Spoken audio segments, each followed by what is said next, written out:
सर्व मंगल मांगल्ये शिवे सर्वार्थ साधिके शरण्ये त्र्यंबके गौरी नारायणी नमोस्तुते। ओम उमा महेश्वराय नमः। आप सभी जानते हैं कि सावन का महीना भगवान शिव को समर्पित है और सावन के हर सोमवार को भगवान शिव को जल चढ़ाकर पूजा की जाती है। ठीक उसी तरह सावन में पड़ने वाले हर मंगलवार माता पार्वती की सावन के मंगलवार को मंगला गौरी यानी माता पार्वती की पूजा की जाती है। मान्यताओं के अनुसार इस दिन व्रत रखने से मनोकामना जल्द पूरी हो जाती है। सुहागन महिलाएं अगर इस व्रत को रखती है तो उन्हें अखंड सौभाग्यवती होने का वरदान प्राप्त होता है। सावन में मंगलवार को सुहागिन महिलाएं पूरे दिन व्रत रखकर शाम को मंगला गौरी की विधि विधान से पूजा अर्चना करती है और व्रत कथा पढ़ती है। व्रत के दौरान करे इन चीजों का सेवन। व्रत के दौरान शुद्ध एवं शाकाहारी भोजन ही किया जाता है। मंगला गौरी व्रत के दौरान आप फल जैसे सेब, केला, अंगूर आदि खा सकती हैं। इसके अलावा साबूदाने की खीर इत्यादि खाने चाहिए। इस बात का विशेष ध्यान रखें कि इस दिन भोजन में किसी भी प्रकार के नमक का इस्तेमाल नहीं करना चाहिए। श्रावण मास के मंगलवार के दिन ब्रह्मा मुहूर्त में जल्दी उठें। नित्य कर्मों से निवृत्त होकर साफ सुथरे धुले हुए अथवा नए वस्त्र धारण कर व्रत करें। मां मंगला गौरी पार्वती जी का एक चित्र अथवा प्रतिमा लें। फिर निम्न मंत्र के साथ व्रत करने का संकल्प लें। मम पुत्रा पौत्रा सौभाग्य वृद्धये श्री मंगला गौरी प्रीत्यर्थन 5 वर्ष पर्यंतम मंगला गौरी व्रत में है करेशे। अर्थात मैं अपने पति पुत्र पौत्रों उनकी सौभाग्य वृद्धि एवं मंगला गौरी की कृपा प्राप्ति के लिए इस व्रत को करने का संकल्प लेती हूँ। तत्पश्चात मंगला गौरी के चित्र या प्रतिमा को एक चौकी पर सफेद फिर लाल वस्त्र बिछाकर स्थापित किया जाता है।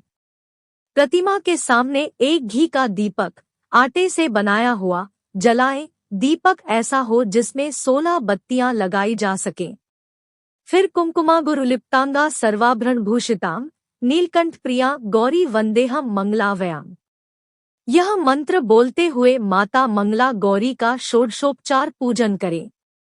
माता के पूजन के पश्चात उनको सभी वस्तुएं 16 की संख्या में होनी चाहिए। 16 मालाएं, लौंग, सुपारी, इलायची, फल, पान, लड्डू, सुहाग की सामग्री, 16 चूड़ियां तथा मिठाई अर्पण करें। इसके अलावा 5 प्रकार के सूखे मेवे, 7 प्रकार के अनाज धान्य जिसमें गेहूं, उड़द, मूंग, चना, जौ, चावल और मसूर आदि चढ़ाएं।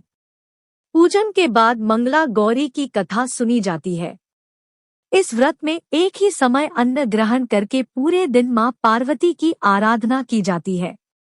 शिवप्रिया पार्वती को प्रसन्न करने वाला यह सरल व्रत करने वालों को अखंड सुहाग तथा पुत्र प्राप्ति का सुख मिलता है। मंगला गौरी कथा।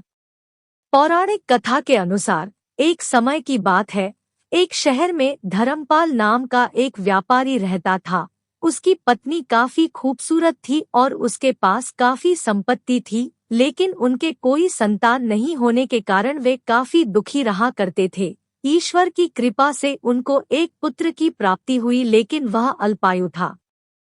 उसे यह श्राप मिला था कि 16 वर्ष की उम्र में सांप के काटने से उसकी मौत हो जाएगी। संयोग से उसकी शादी 16 वर्ष से पहले ही एक युवती से हुई जिसकी माता मंगला गौरी व्रत किया करती थी। परिणाम स्वरूप उसने अपनी पुत्री के लिए एक ऐसे सुखी जीवन का आशीर्वाद प्राप्त किया था जिसके कारण वह कभी विधवा नहीं हो सकती थी। अपनी माता के इसी व्रत के प्रताप से धर्मपाल की बहू को अखंड सौभाग्य की प्राप्ति हुई।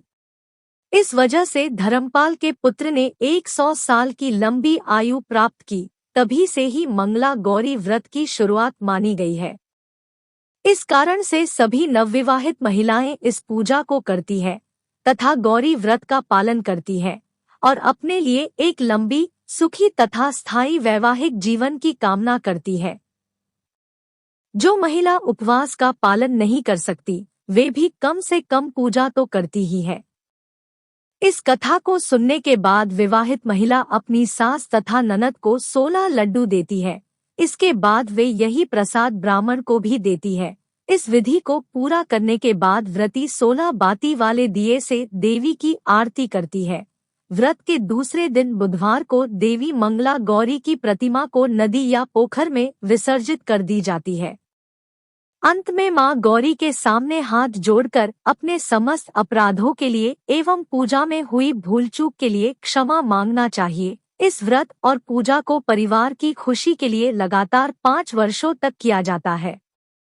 अथ शास्त्रों के अनुसार यह मंगला गौरी व्रत नियमों के अनुसार करने से प्रत्येक मनुष्य के वैवाहिक सुख में बढ़ोतरी होकर पुत्र पौत्रादि भी अपना जीवन सुखपूर्वक गुजारते हैं। ऐसी इस व्रत की महिमा है। यदि आपको वीडियो अच्छी लगी हो तो लाइक एवं कमेंट शेयर अवश्य करें व चैनल को सब्सक्राइब करें। धन्यवाद।